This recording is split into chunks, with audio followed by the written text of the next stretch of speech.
tere! Selles videos me nüüd vaatame, kuidas stabiliseerida autot selle toestusvahendite komplektiga. Antud juhul meil siis on tegu siin lihtsalt külili oleva autoga, aga võib kasutada kindlasti ka muudes situatsioonides, kui on selleks vajadus.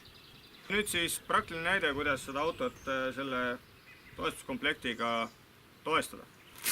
Esmalt turvavarustus. Seejärel võtame siit välja selle plaadi, jälgime, et need osad, need rõngad oleksid siis auto poole. Võtame siit selle otsa, mille paneme siia alumisse.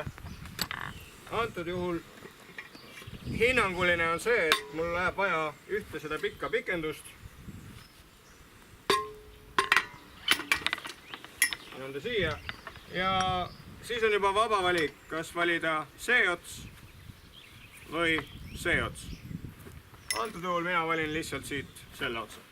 Ja pean siis jälgima, et see siin korralikult oleks fikseerunud ja lukust ei oleks tulnud välja.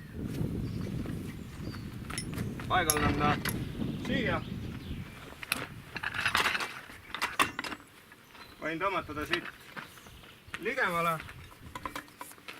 Ja nüüd viimasena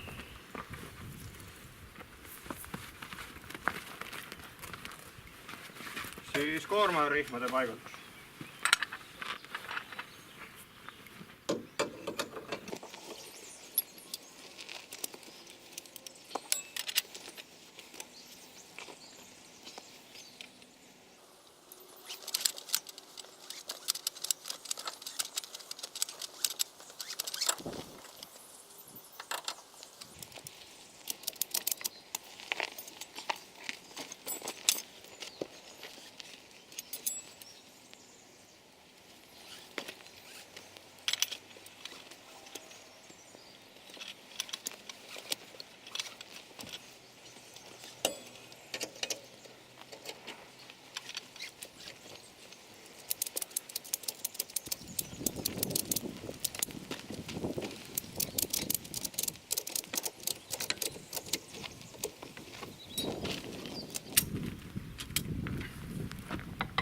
Ja niimoodi ongi meil siis see stabiliseerimisvahend ära kasutatud sõiduki stabiliseerimiseks.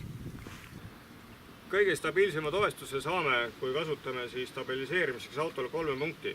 1, 2 ja 3.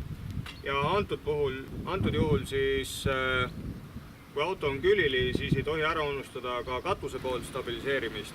Et kui me siit neid rihmasid pingutama hakkame, et me seda autot siis katuse peale ei pinguta.